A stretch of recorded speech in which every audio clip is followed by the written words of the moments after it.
Greetings, my fellow YouTubers. I'm Duel, aka the Big D of Big D's Entertainment Rankings and Reviews. And now I bring to you another review in the Terminator franchise. This time I bring to you Terminator 2 Judgment Day from 1991. Once again, directed by James Cameron, who also serves as producer. The film was originally released by TriStar, and was produced by Carolco Pictures, who, of course, they recently produced Mr. Arnold Schwarzenegger's hit before this, I do believe, which was the sci-fi flick Total Recall. Of course, Schwarzenegger's back as the title character, but this time as a less advanced version of him. This time not going to be a killer this time, which I think was pretty good. Big improvement over the last one. Don't get me wrong, I still like the first one. Okay?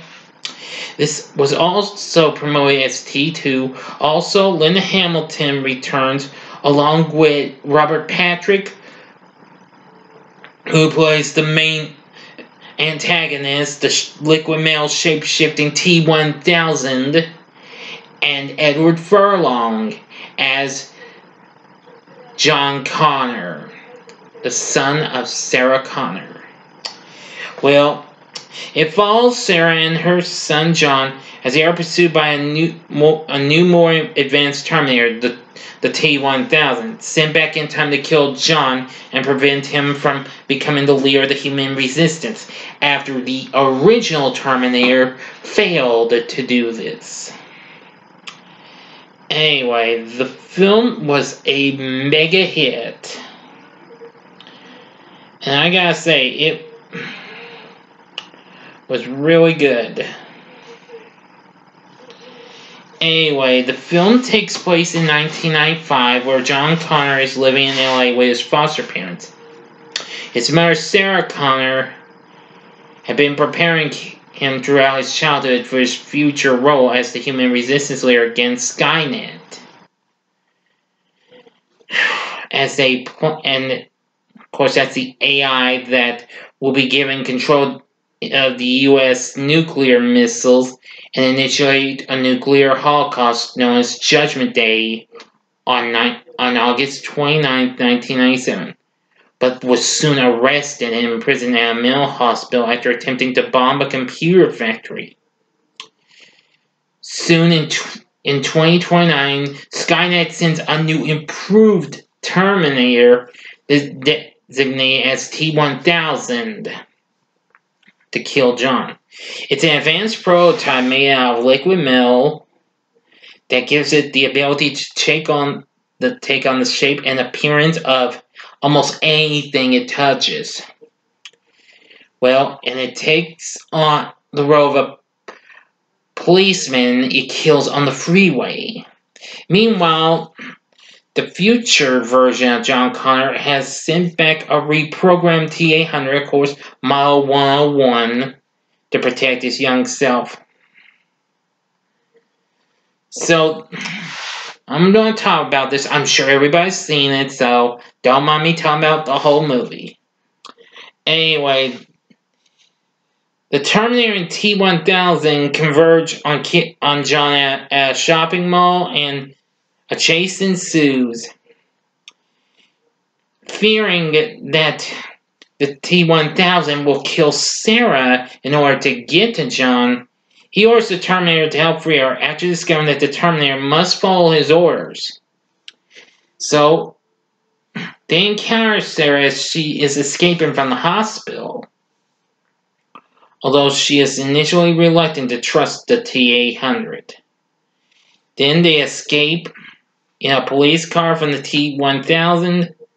The Terminator informs them about Skynet's history and learns that the man most directly responsible for Skynet's creation is a man named Miles Bennett Dyson, a Cyberdyne systems engineer working on a revolutionary new neural net processor that will form the basis for Skynet. So, Sarah gathers weapons for an old friend and plans to flee with John to Mexico. But after having a nightmare about Judgment Day, she instead sets out to kill Dyson in order to prevent Judgment Day from occurring.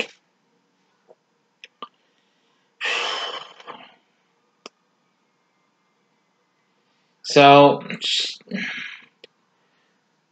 she finds him and doesn't really kill him in front of his own family after she stabs him.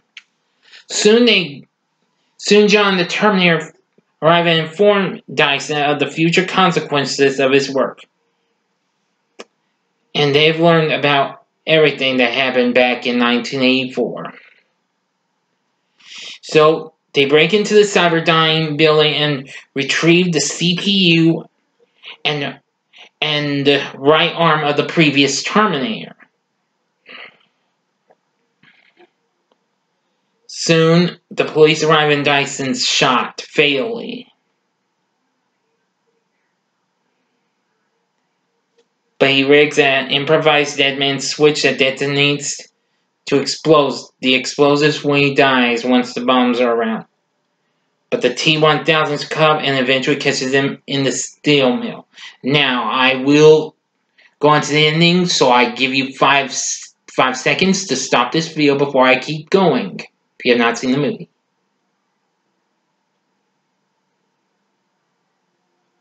Okay, now, the last bit of the movie I'm thinking is pretty cool. Of course, it takes place at the steel mill, and soon they freeze the T-1000 with liquid nitrogen and is shattered to bits. But it manages to reform itself, though. He manages to shut down the T-100, but soon he brings itself back online using emergency power. And was about to kill the cars, but however, the T-800 comes back with an M79 grenade launcher, destroying it.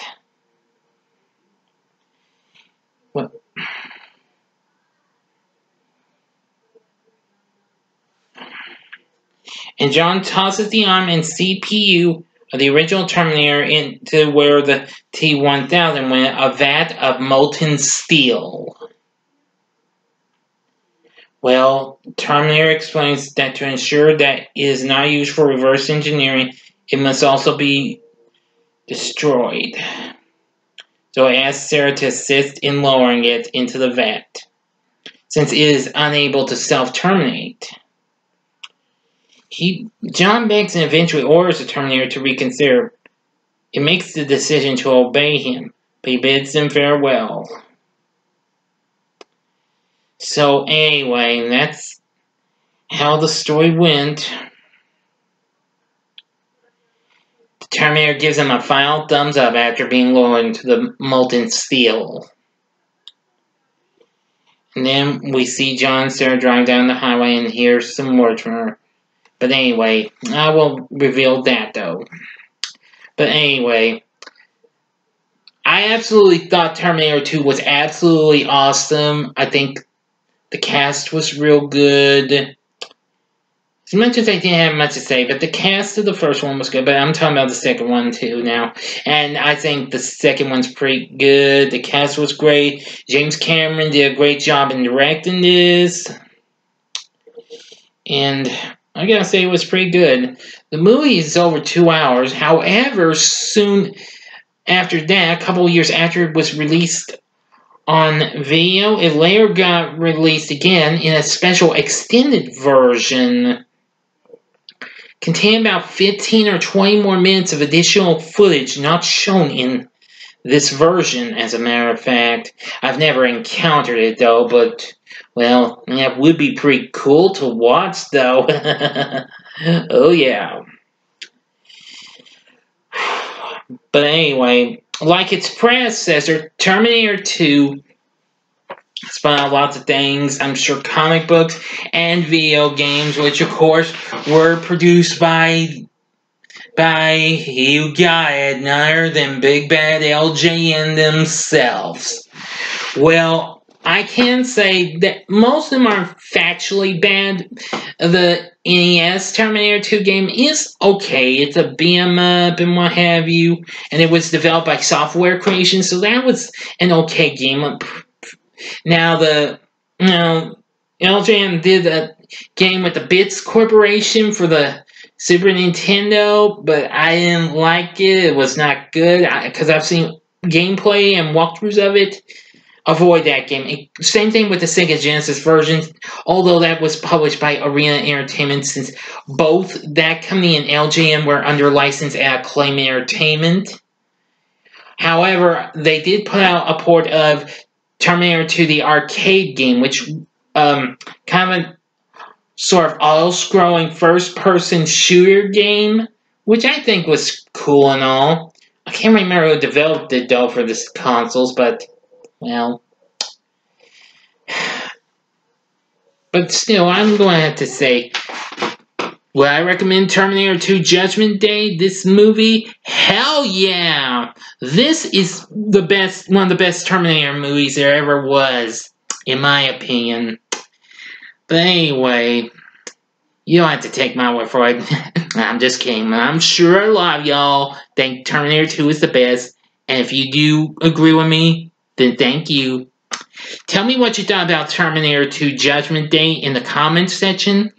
Like and subscribe to my channel. If you haven't seen my review of the Terminator yet, I would strongly suggest you do so before you go on. Join me tomorrow when I review Terminator 3 Rise of the Machines, which I know this has gotten mixed reception, but this is one I absolutely like as well. But it might not come close to my liking for Judgment Day, but hey, we'll see. Until next time, I'm the Big D saying, as the Terminator learns from John Connor and says, hasta la vista, baby. See ya.